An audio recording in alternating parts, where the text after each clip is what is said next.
నమస్తే. ఇన్నాళ్ళు నన్ను సపోర్ట్ చేస్తూ, ఎంకరేజ్ చేస్తూ మీ ప్రేమని నాకు అందిస్తున్న ప్రతి ఒక్కరికి కృతజ్ఞతలు. అలాగే ఈ వీడియో కూడా ఖచ్చితంగా మీకు ఉపయోగపడుతుంది. లైక్, షేర్ అండ్ సబ్స్క్రైబ్ చేసి మీ సపోర్ట్‌ని నాకు అందించండి. అలాగే ఈ వీడియో పట్ల మీకున్న అభిప్రాయాన్ని కామెంట్ సెక్షన్‌లో కామెంట్ చేసి తెలియజేయండి. ఇప్పుడు వీడియోని చూద్దాం. జ్యోతిష్య శాస్త్రం ఒక అద్భుతం. వేదాంగమైన జ్యోతిష్య శాస్త్రం అనేటువంటిది మానవ జీవన గమనానికి ఒక వరం. జ్యోతిష్య శాస్త్రం నీ జీవితంలో వెలుగునింపే ఒక భాష. ఆ భాష నీకు అర్థమైతే ప్రకృతి నీతో మాట్లాడుతుంది. అస్ట్రాలజీ నేర్చుకోవాలి అనుకునే వారికి అద్భుత అవకాశం. మురళీధర శర్మ గారి అస్ట్రాలజీ క్లాసెస్ అతి త్వరలో మొదలు కాబోతున్నాయి. 100% జాబ్ గ్యారంటీ. వివరాల కొరకు సంప్రదించండి. నమస్తే, వెల్కమ్ టు అవర్ ఛానల్. నేను పద్మిని. ప్రస్తుతంతో పాటు ప్రముఖ ఆధ్యాత్మికవేత్త, ఆస్ట్రోన్యూమరాలజిస్ట్, వేదిక్ వాస్తు స్పెషలిస్ట్, శ్రీ విద్య మరియు హనుమత్ ఉపాసకులు బ్రహ్మశ్రీ డాక్టర్ సిస్లా జయశంకర్ గారు మనతో పాటు ఉన్నారు. మాట్లాడతారు. సార్ నమస్తే సార్. సార్, శ్రావణ మాసం మొదలు కాబోతోంది. శ్రావణ మాసం అంటేనే చాలా పవిత్రమైనటువంటి మాసం. లక్ష్మీదేవికి ఎంత ప్రీతికరమైనటువంటి మాసమో శివుడికి కూడా అంతే ప్రీతికరమైనటువంటి మాసం. శివుడికి ప్రత్యేకంగా చాలా అద్భుతంగా స్వామికి సేవలు అవి అందిస్తూ ఉంటారు. కార్తీక మాసంతో సమానంగా ఉంటుంది. అసలు మాసం పేరు చెప్తేనే ఒక పండుగ వాతావరణం ఉంటుంది. ఖచ్చితంగా. అయితే ఈ శ్రావణ మాసంలో ఎలా ఉంటుంది అంటే, ఇక దక్షిణాయనం కూడా కంప్లీట్ గా ప్రారంభం అయిపోయింది కాబట్టి శ్రావణ మాసం రాశి ఫలాలు ఒక్కసారి మీరు మాకు తెలియచేస్తే, ద్వాదశ రాశులకి కూడా ఈ శ్రావణ మాసం నుంచి ఎలా ఉంటుంది, అసలు శ్రావణ మాసం ప్రత్యేకించి ఎలా ఉంటుంది అనేది ఒకసారి మీ ద్వారా తెలుసుకోవాలనుకుంటున్నాను. తప్పకుండా అమ్మా. ఈ ఆగస్టు నెలలో గోచారంలో గ్రహస్థితిని కనుక గమనిస్తే మనం గురువు వృషభంలో ఉన్నారు, అది శుక్రస్థానం. రాహు మీనంలోను, అది మళ్ళీ గురువు స్థానం. కేతు కన్యలోను, శని భగవానుడు కుంభంలోను, అది ఆయనకు స్వక్షేత్రం. రవి కర్కాటకంలోను, శుక్ర బుధులు సింహంలోను, కుజుడు వృషభంలోను సంచరిస్తున్నారు. ఈ నెల రవి కర్కాటక రాశిలో 17వ తేదీ మధ్యాహ్నం 1:20 వరకు ఉండి తర్వాత తన స్వక్షేత్రమైన సింహరాశిలోకి ప్రవేశిస్తున్నాడు. కుజుడు వృషభ రాశి నుండి తృతీయ స్థానమైన మిథున రాశిలోకి ప్రవేశిస్తున్నాడు. ఎప్పుడు సార్? ఆగస్టు 26 వరకు వృషభంలోను, తర్వాత మిథునంలోను ప్రవేశిస్తున్నాడు. శుక్రుడు ఆగస్టు 24 వరకు సింహంలోను, సింహం నుండి తర్వాత కన్యలోకి ప్రవేశిస్తాడు. బుధుడు ఆగస్టు 24 వరకు సింహంలో ఉండి వక్రించి కర్కాటకంలోకి ప్రవేశిస్తున్నాడు. బుధ వక్రగతి అనేది ఉంది ఈ మాసంలో ఖచ్చితంగా. రైట్. సో ఇది గోచార పరిస్థితులు, ఎక్కడెక్కడ ఏ గ్రహాలు ఉన్నాయని. సో వీటి రీత్యా డెఫినెట్ గా ఎట్లాంటి ఫలితాలు ఉన్నాయనేది మనం ద్వాదశ రాశులకి ఎలాంటి ఫలితాలు ఉన్నాయని చెప్పుకుందాం. సార్, ఇక శ్రావణ మాసం కాబట్టి ప్రత్యేకంగా ఈ ప్రశ్న అడుగుతున్నాను. ఖర్చులు ఖచ్చితంగా పెరిగే పరిస్థితి ఉంటుంది. అంటే ఆడవాళ్ళకి చీరలని, నగలని, ఇంకా పూజాది కార్యక్రమాలు ఖచ్చితంగా చేసుకుంటారు కాబట్టి ఒకంత పెరుగుతుంది కదా.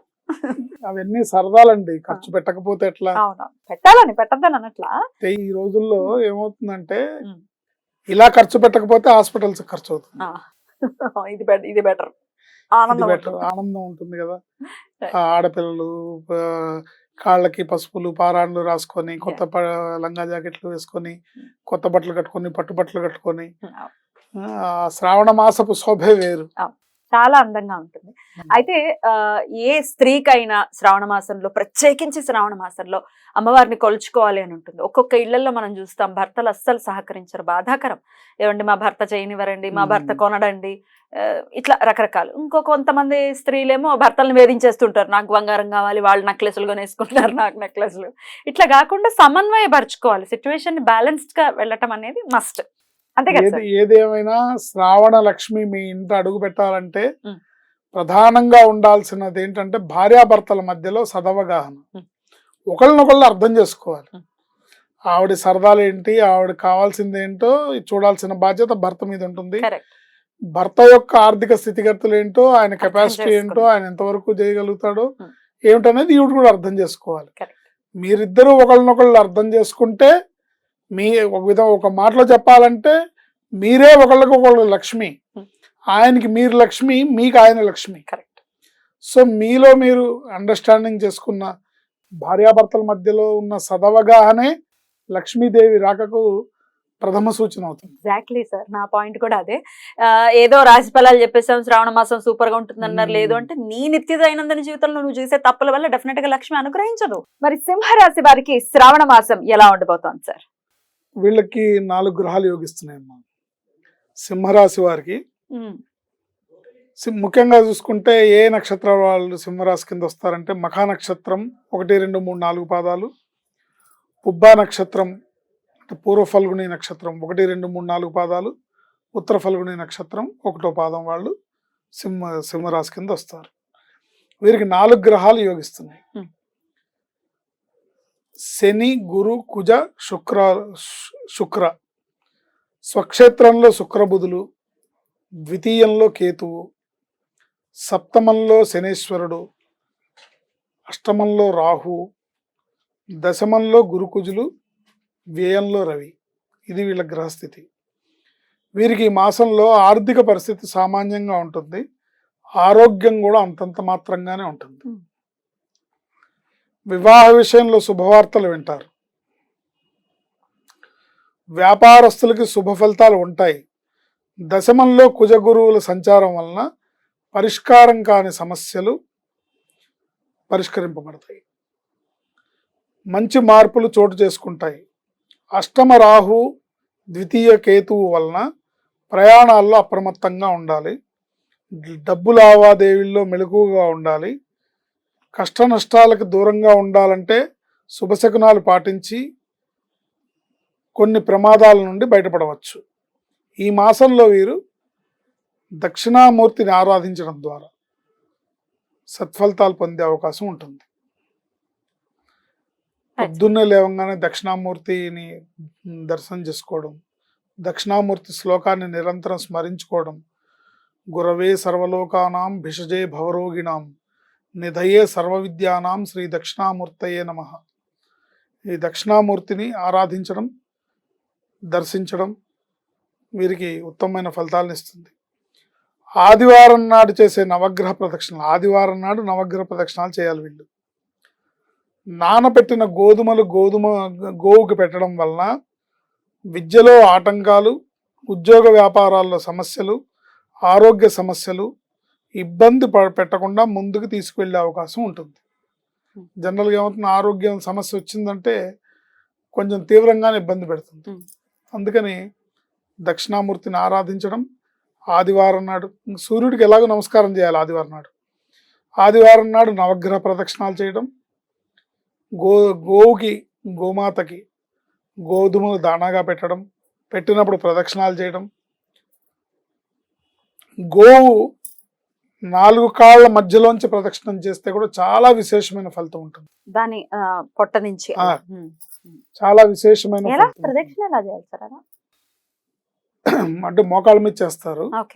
మోకాళ్ళ మీద పడుకొని ఇటు నుంచి అటు వెళ్ళి మళ్ళీ తిరిగి మళ్ళీ దాని పృష్ఠభాగం నుంచి ఇటు వస్తామా? ముఖం దగ్గర నుంచి అక్కర్లేదు, దాని వెనక భాగం నుంచి. చాలా విశేషం. ఎన్ని రకాల పీడలు తొలగింపబడతాయంటే అన్ని రకాల పీడలు, మీ ఒంట్లో ఉన్న తెలిసి తెలియని పీడలన్నీ పోతాయి. అంత అద్భుతమైన ప్రాణి గోమాత. దాని ఆరాలోకి వెళ్తే ఇంకా ఆరా అనేది అద్భుతం అన్నమాట. సో మామూలుగా మీరు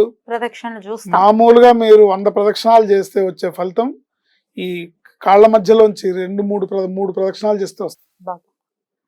అయితే అవి బెదిరిపోతాయి కదా సార్, ఇట్లా ఎవరు పడితే వాళ్ళు వచ్చేస్తే బెదిరిపోయే పరిస్థితి ఉంటుంది. సో జాగ్రత్తగా చేయాల్సి ఉంటుంది, అంతేనా? బెదిరినా అట్లా ఏం బెదరవు. అంటే దాని కాపర్ ఉంటాడు కదా, మనకి ఇబ్బంది అని ఏమవుతుంది. సాధు జంతువు తల్లి ఎప్పుడు కూడా అంత ఇబ్బంది అంటే అవుట్ ఆఫ్ టెన్షన్ ఏదైనా నేను అనేది అదేదో హింసించేయాలి మనల్ని కాదు.